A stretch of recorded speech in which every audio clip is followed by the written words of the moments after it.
Halo teman-teman. Kami dari kelompok 7 mata kuliah kurikulum dan pembelajaran.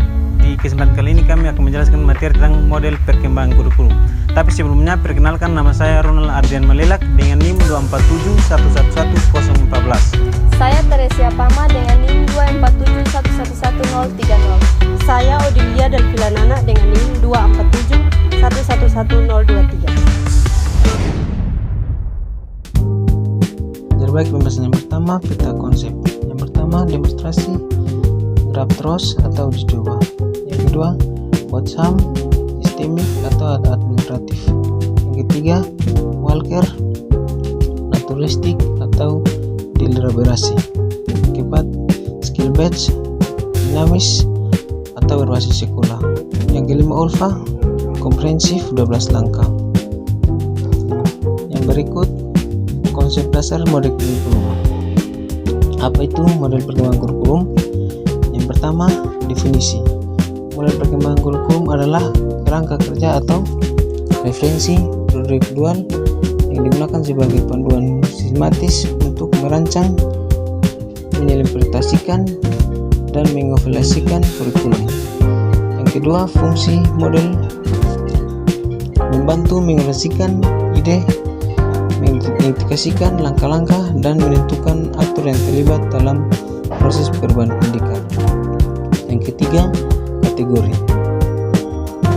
Model-model dapat diklasifikasikan sebagai rasional, dimulai dari tujuan, siklus, bermula atau dinamis, naturalistik, fleksibel, dan berkonotasi proses. Yang berikut, demonstrasi, gatros atau uji coba. Model perkembangan kurikulum idealnya datang dari B semula, merupakan suatu upaya inovasi kurikulum dalam selanjutnya digunakan dalam skala yang lebih luas, tetapi dalam mendapatkan tantangan atau ketidaksetujuan dari pihak-pihak tertentu. Beberapa kebaikan dalam penerapan model perkembangan adalah: yang pertama, kurikulum ini lebih nyata dan praktis karena dihasilkan dan telah diuji dan diteliti secara ilmiah. Yang kedua, perubahan kurikulum dalam skala kecil atau pada aspek yang kemungkinan kecil akan ditolak oleh pihak administratif akan berubah kurikulum yang sangat luas dan kompleks.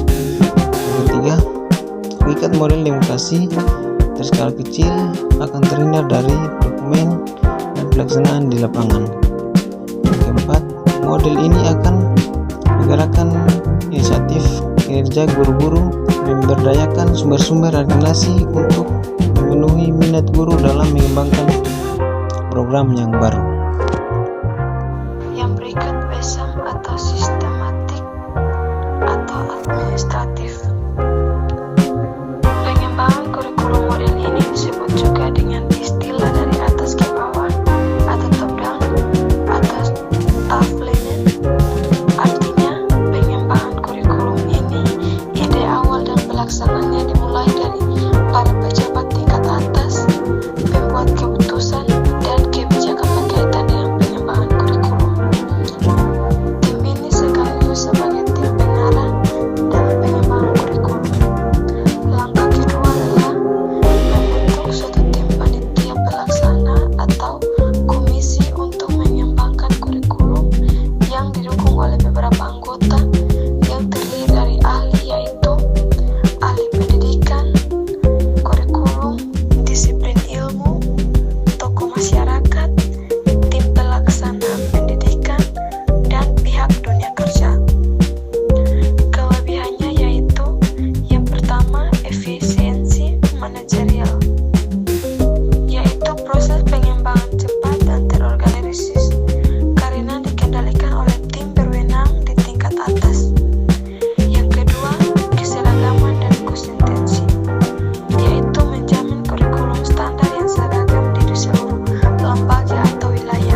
dinamis atau berbasis sekolah. Model dinamis atau interaktif atau dynamic or interactive models menetapkan pengembangan kurikulum harus mendahulukan suatu elemen kurikulum dan memulainya dengan suatu dari urutan yang telah ditentukan dan diajukan oleh model rasional.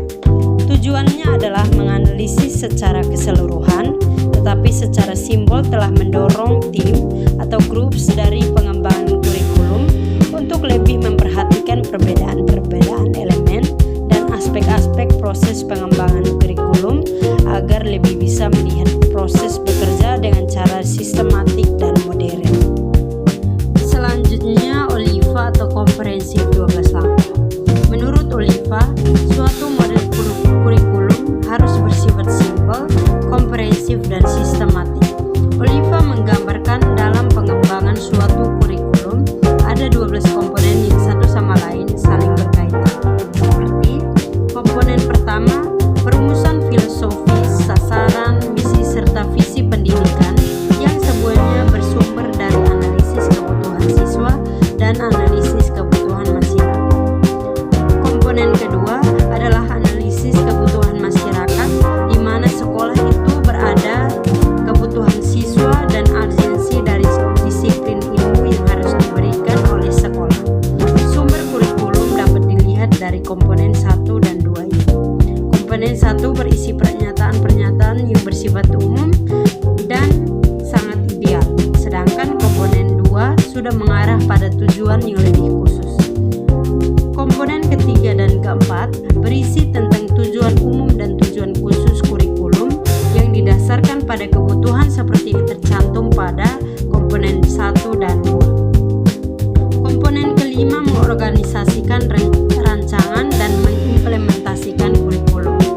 Komponen ke-6 dan ke-7 mulai menjabarkan kurikulum dalam bentuk perumusan tujuan umum dan khusus pembelajaran.